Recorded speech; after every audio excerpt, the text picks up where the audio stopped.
Bapak, Ibu, Saudara, setiap kita manusia pasti ada yang namanya khawatir. Siapapun kita. Nah, malam ini saya ingin menunjukkan satu buku yang ditulis oleh Bapak Pendeta Ezra. Bukunya berjudul Memenangkan Perang Atas Kekhawatiran. Memenangkan Perang Atas Kekhawatiran. Saudara, buku ini sangat bagus. Mengapa saya rekomendasikan kepada Bapak Ibu bisa membaca? Karena di dalam buku ini menjelaskan mengapa kita tidak boleh khawatir. Lalu yang berikut juga di sini membahas ketika kita menghadapi kekhawatiran, apa saja yang harus atau perlu kita lakukan. Dan buku ini dibahas berdasarkan firman Tuhan di dalam Injil Matius pasal 6 ayat 25 sampai ayat yang ke-33. Karena itu bagi Bapak Ibu yang ingin referensi bicara tentang kekhawatiran, ini salah satu buku yang saya rekomendasikan. Atau juga mungkin selama ini kita punya banyak hal menyangkut kekhawatiran dan kita butuh referensi firman Tuhan yang sudah kita baca tetapi buku-buku rohani. Ini salah satu buku yang Bapak Ibu bisa membacanya. Ada pelajaran-pelajaran iman Kristen, pelajaran-pelajaran rohani yang bisa dapat, tetapi juga pemahaman kita. Bagaimana kita tidak perlu khawatir, kita bisa dapatkan dari buku ini.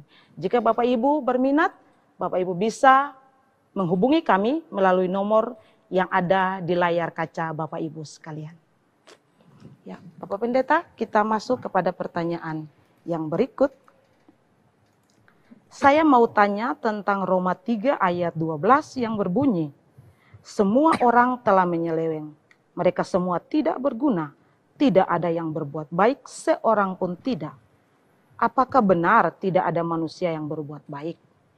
Apakah ini tidak bertentangan dengan fakta? Ya. Semua orang telah menyeleweng, mereka semua tidak berguna, tidak ada yang berbuat baik, seorang pun tidak. Ini konteksnya Paulus membicarakan tentang orang-orang yang berdosa. Dengan kata lain, orang-orang yang telah berdosa atau manusia yang telah jatuh ke dalam dosa, semua menyeleweng. Semua tidak berguna. Tidak ada yang berbuat baik, seorang pun tidak. Nah, apakah ini tidak bertentangan dengan fakta? Bukankah masih ada orang-orang berdosa yang berbuat baik? Bahkan di luar kekristenan pun, ada orang-orang yang sama sekali tidak percaya Yesus. Ateis sekalipun. Tapi mereka bisa berbuat baik. Mengapa ayat ini mengatakan bahwa tidak ada yang berbuat baik, seorang pun tidak? Nah, gini. Kalau kita menyoroti dari kacamata manusia, ya seperti tadi saya bilang itu, dan seperti yang saudara bilang, kok bertentangan dengan fakta? Kalau menyoroti dari sudut pandang manusia, kita juga bisa lihat ada manusia berdosa yang bisa berbuat baik. Orang agama-agama lain pun yang tidak percaya Yesus pun berbuat baik. Tapi ayat-ayat ini harus dipahami dari sudut pandang Allah. Bagi manusia, orang itu baik. Tapi bagi Allah, tidak. Tidak ada yang berbuat baik. Mengapa bagi Allah tidak ada orang yang berbuat baik? Apakah orang-orang berdosa atau orang yang tidak percaya Yesus pergi sumbang panti asuhan, ya, bantu orang sakit, bantu orang berduka, ya. Kenapa tidak dianggap sebagai kebaikan? Karena bagi Tuhan, Tuhan itu menganggap sesuatu baik. Itu ada standarnya. Kalau tidak memenuhi standar itu ya tidak baiklah di mata Tuhan. Apa standarnya? Pertama, kalau orang itu berbuat baik, tapi dia tidak beriman, perbuatan baiknya macam apapun, itu tidak bisa memperkenankan hati Tuhan. Ya, Ibrani 11 ayat 6. Tanpa iman tidak mungkin orang berkenan kepada Allah. Nah, Ibrani pasal 11, iman itu iman kepada Allah dalam Yesus Kristus, konteksnya. Itu berarti tanpa iman tidak mungkin orang berkenan pada Allah. Itu berarti bahwa semua orang yang tidak percaya pada Yesus, ya sudah, dia tidak mungkin berkenan pada Allah. Dia mau buat baik macam apapun, dia mau beramal saleh sebanyak apapun, tanpa iman tidak mungkin orang berkenan pada Allah. Termasuk orang Kristen. Ya. Saudara mau saleh seperti apapun, tapi kalau saudara tidak sungguh-sungguh percaya pada Yesus, saudara tidak mungkin berkenan pada Allah. Rajin kasih persembahan, saudara tidak berkenan pada Allah. Kalau saudara hanya Kristen KTP saja, tradisional saja, tapi tidak sungguh-sungguh percaya Yesus. Jadi syarat pertama, perbuatan baik itu harus lahir dari iman. Karena tanpa iman tidak mungkin orang berkenan pada Allah. Kedua, tanpa iman bukan hanya tidak berkenan, tapi jadi dosa. Roma pasal 14 ayat 23. Dan segala sesuatu yang tidak berdasarkan iman adalah dosa. Segala sesuatu yang tidak berdasarkan iman adalah dosa. Bikin apa saja, tapi tanpa iman, dosa.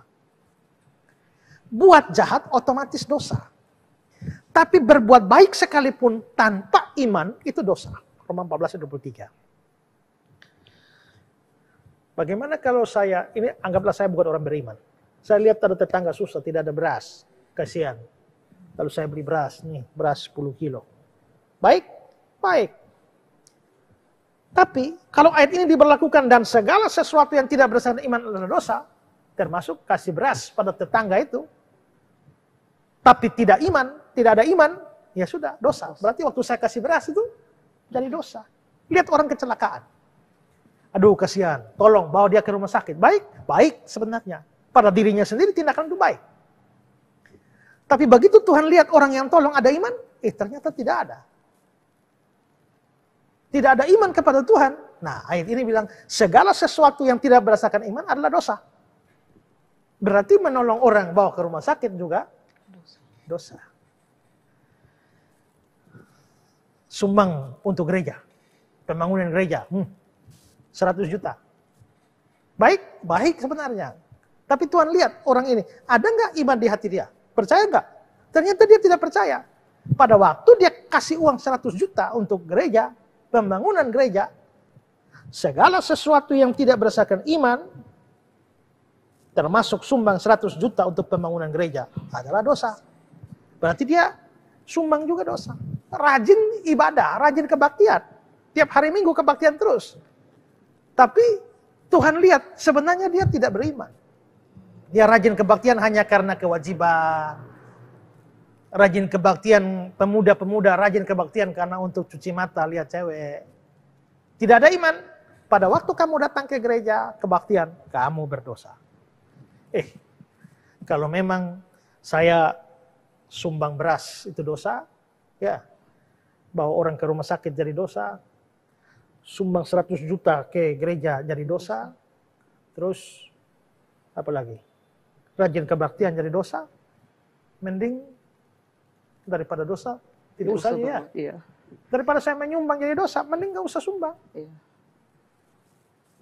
Daripada saya lihat orang sakit jatuh, mau lari ke rumah sakit, saya jadi dosa. Biarin saja mati di situ. Daripada saya tolong jadi dosa. Tapi kalau kita lihat ada orang susah tidak tolong, ada orang sakit tidak bantu, maka berlaku Yakobus 4 ayat 17. Jadi jika seorang tahu bagaimana dia harus berbuat baik, tapi dia tidak melakukannya, dia berdosa. Jadi sekarang kalau begitu Ibu, ya. Ibu lihat tetangga tidak ada beras, ya. Ibu mau sumbang, dosa. Ya. Tidak sumbang, juga dosa. Jadi mau bagaimana? Sumbang atau tidak sumbang? Tidak sumbang saja. Ya? Tidak sumbang saja. Dosa juga. Daripada sumbang tetap dosa, mending tidak sumbang. Tetap saja, dosanya sama saja, tetap masuk neraka. Ya? Maka kita bisa lihat di situ kesulitan. Kalau model begitu, pertama ya, buat jahat otomatis dosa. Buat baik pun jadi dosa, tanpa iman. Tidak buat baik pun dosa. Nah kalau sudah model begini, mungkinkah orang yang tidak beriman ada kebaikan? Tidak ada. Di kacamata Tuhan loh. Dari kacamata manusia ya kita bisa lihat orang baik. Tapi dari kacamata Tuhan, kau buat jahat, kau dosa. Kau buat baik tanpa iman, dosa. Tidak buat baik, dosa juga. Artinya hidupmu ini hanya dosa, dosa, dosa, dosa, dosa. Maka kita semua dosa. Karena itulah tidak ada yang namanya perbuatan baik di dalam diri manusia berdosa dari sudut pandang Allah. Makanya dalam Titus 1 ayat 15 itu dia bilang begini, bagi orang suci semua suci, tapi bagi orang najis dan bagi orang tidak beriman satu pun tidak ada yang suci. Nah sekarang kalau saya jahat dosa, kalau saya buat baik juga dosa, tidak buat baik juga dosa. Silakanlah saya pasti masuk neraka. Nah terus bagaimana? Ya kalau buat baik tanpa iman jadi dosa, tidak buat baik juga jadi dosa, tanpa iman orang tidak berkenan pada Allah, terus apa yang saya telah lakukan? Yang harus kamu lakukan pertama-tama adalah beriman. Waktu kamu beriman, kamu menjadi berkenan pada Allah. Ya, waktu kamu beriman, waktu kamu melakukan perbuatan baik, kalau tadi sebelum beriman tidak berbuat baik pun dianggap dosa. Tapi sekarang setelah kamu beriman, maka begitu kamu berbuat baik, itu menjadi pahala buat kamu. Setelah kamu beriman dan selamat, makanya kalau kamu rajin berbuat baik, upahmu besar di surga. Dalam persekutuan dengan Tuhan, jeripayamu tidak sia-sia. 1 Korintus 15:58. Kamu beri air sejuk secangkir saja kepada seorang hambaku, kamu tidak akan kehilangan upahnya. Karena itu saudara-saudara, jangan rajin berbuat baik tanpa beriman. Itu hanya menambah dosa. Pertama-tama kamu harus beriman. Terima Yesus sebagai juru selamat, sebagai Tuhan. Pastikan itu dulu. Setelah itu ada, baru mulai berbuat baik. Makanya orang agama lain itu mau buat baik supaya selamat. Orang Kristen tidak bisa begitu. Orang Kristen itu beriman saja, dia selamat. Habis dia selamat, baru dia berbuat baik. Sebagai syukur kepada keselamatan itu, dan sebagai buah dari keselamatan itu. Karena orang kalau sudah percaya Yesus, pasti dapat Roh Kudus. Kalau Roh Kudus sudah masuk, maka Roh Kudus melakukan pengudusan. Dan lahirlah buah roh kasih, sukacita, damai sejahtera, maka perbuatan baik keluar. Jadi berbuat baik itu bukan syarat keselamatan. Berbuat baik itu adalah akibat keselamatan. Ya, karena itulah maka di sini saudara yang berpikir bahwa saudara bisa selamat dengan seluruh amal saudara, perbuatan baik saudara, saudara akan masuk neraka justru. Ya. Karena itulah maka marilah kita sungguh-sungguh percaya kepada Yesus. Terima Dia sebagai juru selamat dan Tuhan kita. Kalau itu sudah oke, rajinlah berbuat baik. Jangan kita jemu-jemu berbuat baik. Upahmu besar di surga.